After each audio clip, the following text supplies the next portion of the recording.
Broadcasting from the business capital of the world, this is the Podcast Business News Network. Dr. Rameet Singh joining us here. Excited to have her back to talk more today about, well, our third key. I can't believe it's the third show. It feels, wow, happened so quick, but we're talking about empowered relationships, right? And breaking cycles of dependency. Before we get to that, and we're going to talk about the hot topic of empowered relationships, breaking cycles of dependency. Tell us a little bit about yourself before we begin. Sure, yes. So my name is Dr. Rameet Singh. I am a psychotherapist, a life coach, a speaker, and an author. And what I specialize in is working with women's holistic mental health, where we integrate psychology, core belief system work, emotional healing, but more specifically, divine feminine energy. And I find that a lot of times, like working with women, it's very one-dimensional in the mainstream mental health, and that they focus on maybe the trauma or the mind. But there's a whole dimension of the feminine that is so incredibly powerful, and it's our divine feminine energy. And a lot of the ancient traditions understood the aspect of the goddess, and so many of us have forgotten about that. And so when I integrate the concepts of goddess work, which is like we're looking at our interconnection with our power, working with the earth, the elements, and also working with the energy body, which is the chakra system, specifically the 4 lower chakras for the divine feminine healing, a lot of magic happens when you work with that dimension in mental health. So beautiful. And how do we reach you? Just if you could establish that. My website at Dr. Rameet, DRRAMEET, Love Life, which is LOVLIFE.com, drrameetlovelife.com. All right. What are we learning about today? So today, what we're going to talk about is that why is it so hard to let go of relationships that are not good for us? I can relate to this. I think many of us can relate to this, where we're in a relationship and clearly there's significant differences and patterns that we just can't get over. It's the personality thing of the other partner or this the dynamics, and yet we want to hold on so tightly, and we end up in what's called this loop of pain and suffering.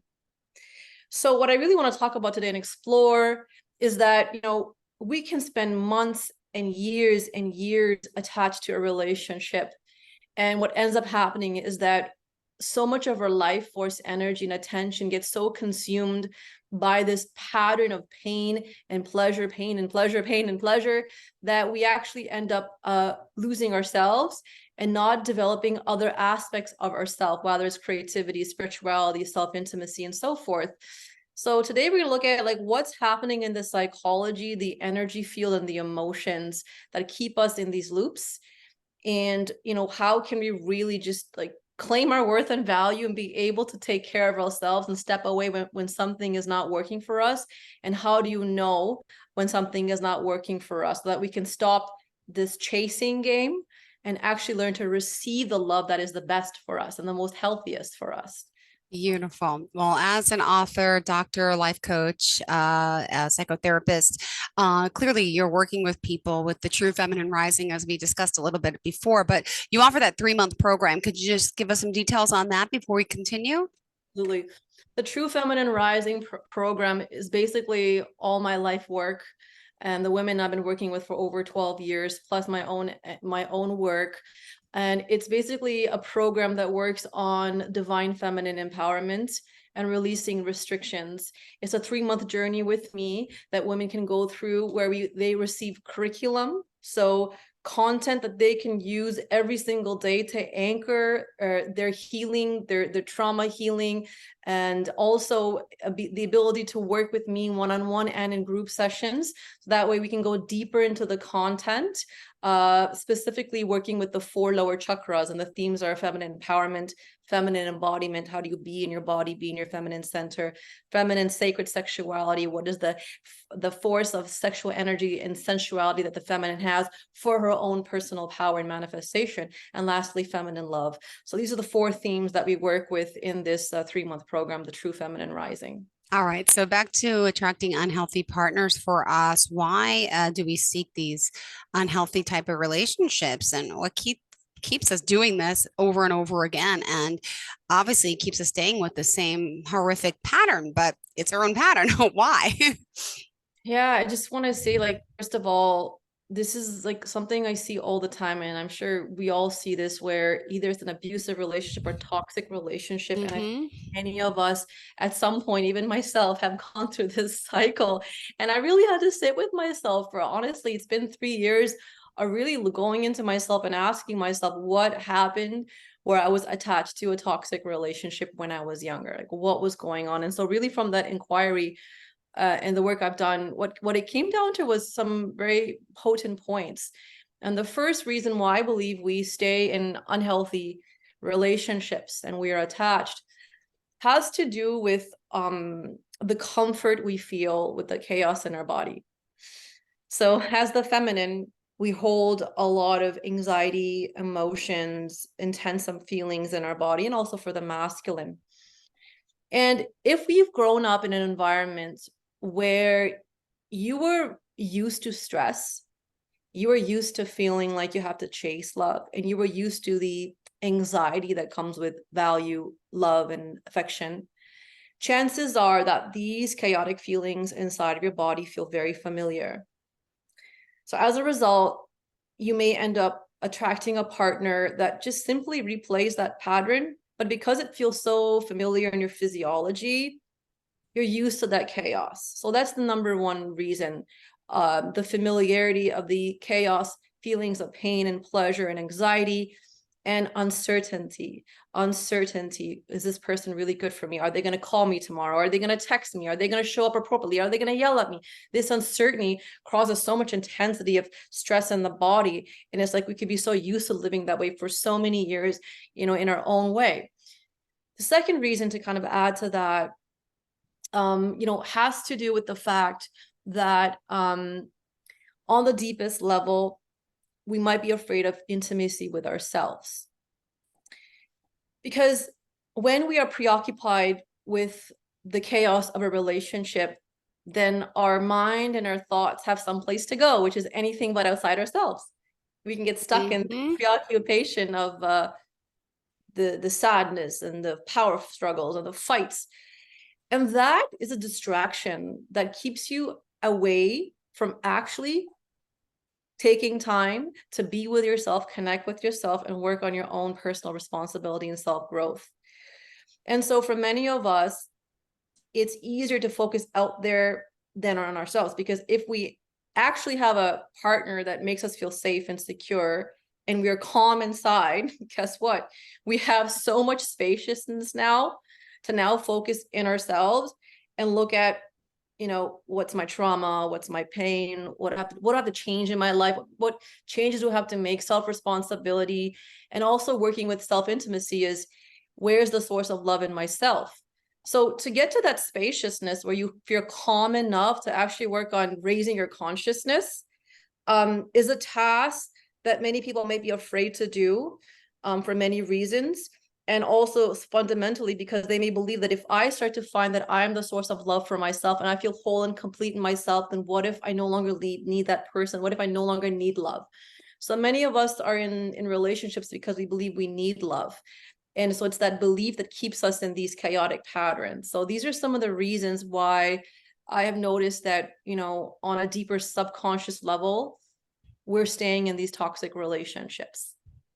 Wow. Ooh, the chaos of it all, right? We get addicted to that. How can we stop this? My goodness. Very Mm-hmm. confusing. Yeah. Yes. So, how do we stop this particular pattern of codependency and attachment? First of all, has to do with the ability of you to start changing your lifestyle. In order to start to shift the physiology, the energy, and the baseline of your mind and your emotions from chaos and stress to safety and security, you have to start to create a lifestyle that supports that way of being, that way of consciousness.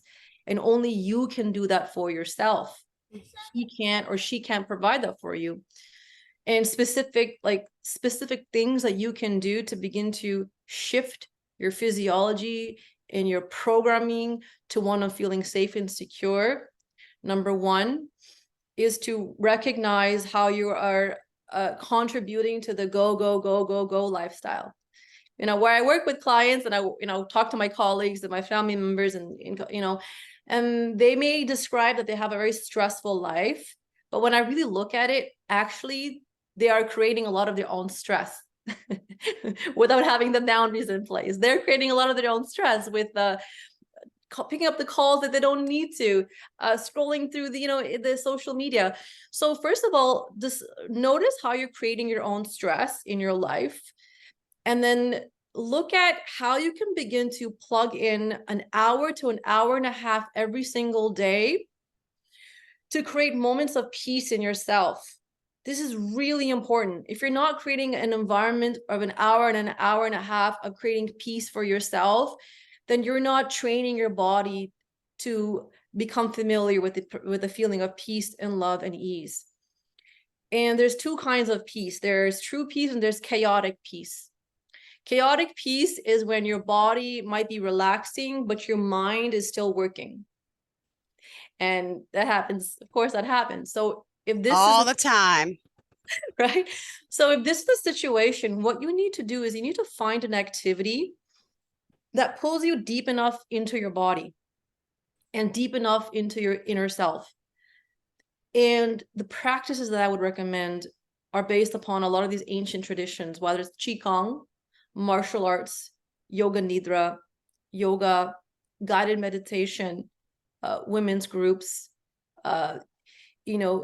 movement practices, ecstatic dancing, mindful dancing. So you got to find an activity, a practice that really is powerful, and it can pull you out of that flight, fight, or freeze stress response and get you into the body. And for many of us, even for me, I started to create these hour moments when I would attend some kind of class, and I love the instructor who taught this meditation yoga class. And then I practice on my own, right? Or even the work that I do with my clients. So that's the first thing that I want to recommend. The second thing that I want to recommend is being able to integrate throughout your day at least 3 to 4 moments of 5 to 10 minute breaks where you do check-ins. those are always good.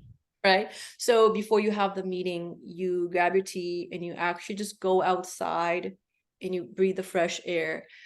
And you do these check-in moments and you check with your body, how am I doing? How am I feeling? And for me, I have several of these moments after I make a meal and I've got something else I got to do that's like a lot of like mental effort.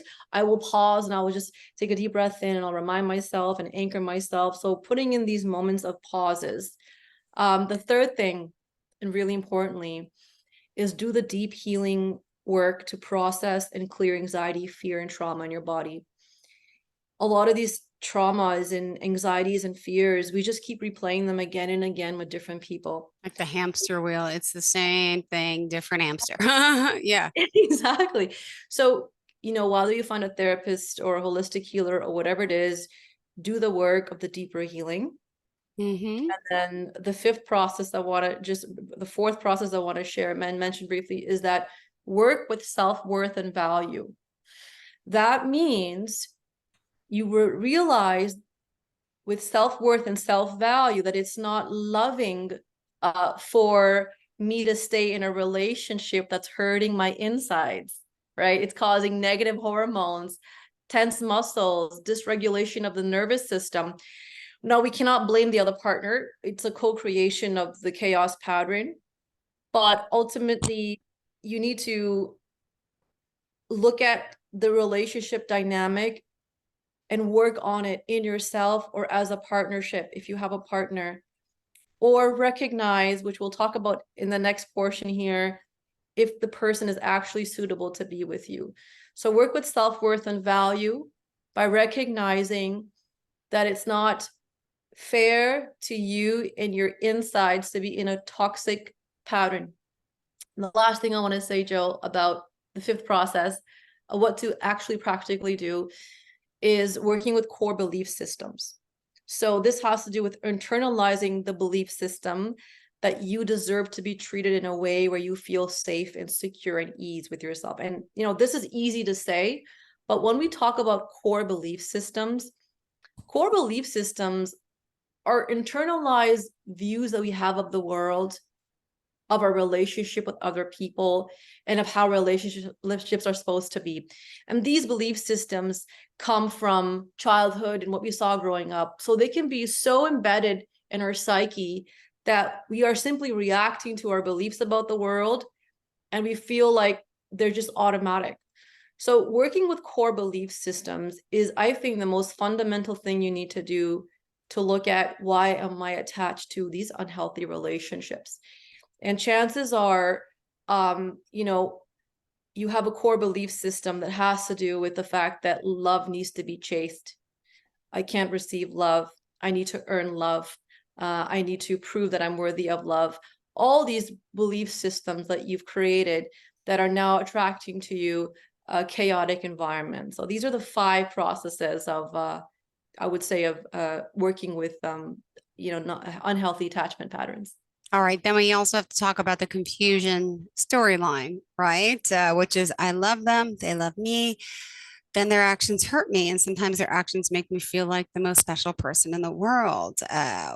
Why is it kind of like the person you're dating is like 2 different people, or maybe even 3, right? So sometimes it's amazing and sometimes it's so horrible. Yeah, absolutely.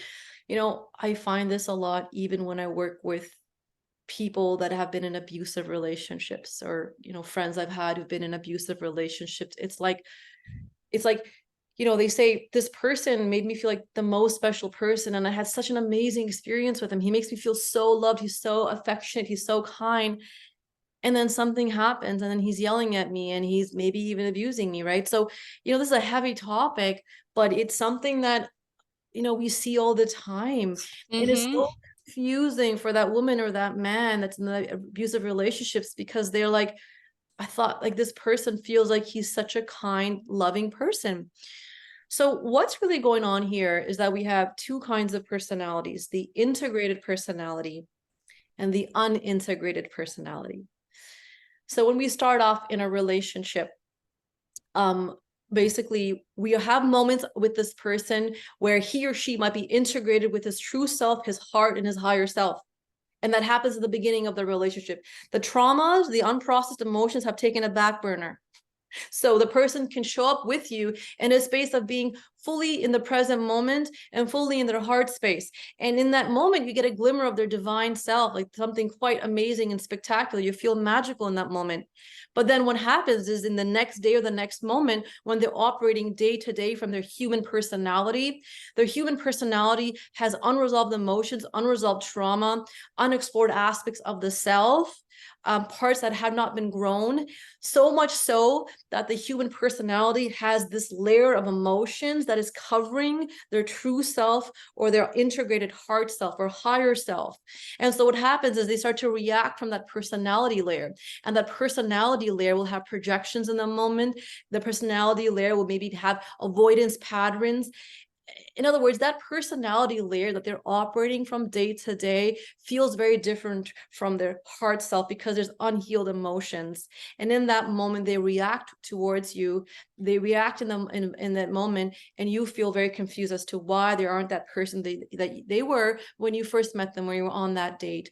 So what I tell women when they have this kind of partners, that you have to realize that you can't heal their personality, and you can't do the work for them to heal the layer of the self, the personality that is coming into the day-to-day life, right? Mm-hmm. And in a chaos pattern. You can't heal that. You can bring to that person the awareness, hey, this is what's going on, this is what's happening, but they have to do the work. Too many times we take on the responsibility to try to help Mm-hmm. them and fix them, and we cannot. So the best advice I have is, you let them know what you're recognizing in that layer of the personality that's very different than their integrated self. And then you have the conversation, and either they do the work, and if they do not, and they don't want to hear it, then chances are the relationship is not going to be able to sustain itself. The love and the closeness and the beauty you felt when they were integrated cannot sustain itself. And so the relationship is going to dissolve, right? Mm-hmm. So that's really what I want to say about the confusion storyline, or how people can appear as 2 different people. And the last thing I want to say about that is that sometimes we see the person's potential in those moments when they're integrated in their heart and their higher selves. but if their potential cannot translate to how they operate day to day in their human personality, then you have to make a different choice of being with them or not. Some of us will become codependent, right? And you want to talk about that. Yeah, that's the hot word, codependency and anxious attachment pattern. Mm-hmm. Briefly, what I believe what codependency and anxious attachment means is that basically there's a layer of our own self, like maybe my inner child that's wounded or the part of me that feels unworthy. There's an unhealed part of myself that is seeking healing and resolution outside of myself. And when I seek healing and resolution outside of myself towards a person or even a job or something else, then I'm anxiously attached that if that thing leaves me, then the thing that was filling my void or my pain is no longer going to be there. And then I have to re-experience my pain again. So in order to overcome codependency, very basic here, you have to begin to recognize that where your pain and your suffering is and learn the tools and processes to hold and heal that pain for yourself within yourself. Rely on your own self to heal that need, to heal that pain. Okay. And as you do that, you won't need another person to play that role for you. That sounds so nice. Now we just need your help how to do it, right? If you could take us through the process of, really what it's like to start aligning to attract a healthy partner. Yeah, that'd be great. Perfect. How much time do we have here? We got 3 minutes. Okay, 4 so minutes. 4 minutes. I'll take 2 minutes and then we'll wrap it up. Perfect. So I'm gonna have everybody just in the audience, just relax your body, take a deep breath in, just feel your body resting into your seat. As you close your eyes, just hearing the sound of my voice and the wisdom that's coming through here. The first thing to recognize is that your inner lover and beloved relationship is within yourself. So the invitation to begin to align to a healthy partnership is to begin to recognize, what does the healthy relationship sound like? What would be the voice of a healthy relationship? How would it feel like? What would it sound like? What would it say? And how would it feel like? As you ask yourself these 3 questions, then you start to summon that awareness in you, that part of you that can now treat yourself in that way in this meditation. Start to tap into that inner masculine feminine dynamics. If you're the feminine and you are into the masculine, or vice versa, can start to imagine that there is a beautiful light coming through your body, coming through into your mind, into your heart. As the light is right here in your heart, drop into your heart space, place your hand over your heart, and then start to have and practice that dialogue with yourself. I'm here for you. I value you. What do you need? How can we make today special? Where would you like to go? Start to practice having the dialogue of the inner beloved within your own psyche to yourself every day. And as you begin to do that, that sound and that voice of love and compassion will start to feel familiar. If you cannot treat yourself well, then you might end up receiving another person that treats you the same way. So that's one practice to do. There's many more that I talk about in the True Feminine Rising program. I know that we're running out of time, but that's just a little thing that you can practice, within yourself. And what about this gift? Yes.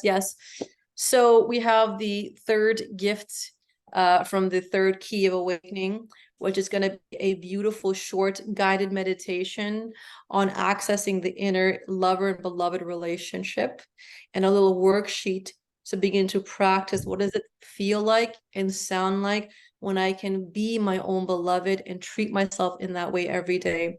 And this powerful practice meditation and practice sheet will help you to really access that frequency of that love that you're seeking, that healthy love.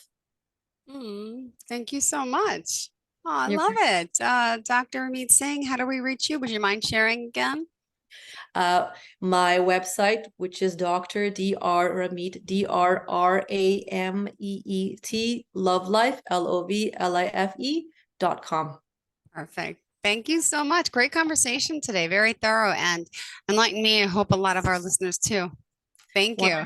We got to start attracting that perfect partner. We got to be in the right mindset and frame of mind. So thank you for that today. I appreciate it. You're welcome, Jill. Nice to see you today. You too. I love the whole matching look with the painting behind you and the boot up. All Beautiful. matches. You look beautiful. Thank you. In that salmonish color. Bye, honey. Thank you.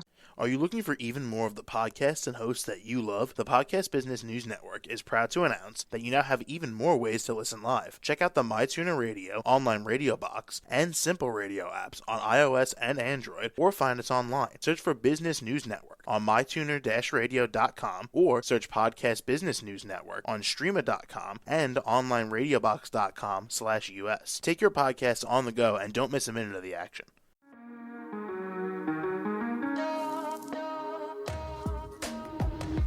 Broadcasting from the business capital of the world, this is the Podcast Business News Network. For nearly 2,000 severely injured veterans, everyday life has become filled with barriers. Day-to-day simple tasks can become pretty daunting. I have to carry my chair up 2 flights of steps or have somebody do it for me. What scares me the most is just the falling. When I'm struggling with my house, I think, to have that one great barrier just knocked down, it's crucial. Home for Our Troops is a wonderful nonprofit that builds a mortgage-free, fully adaptive, handicap-accessible house. And there's no catch. It'll be our very first home that we've ever owned. This is a game changer. This is where your life begins again. We need you to join us in completing this important mission. Please visit hfotusa.org and help build homes and rebuild lives. Because of you, everything's going to be okay.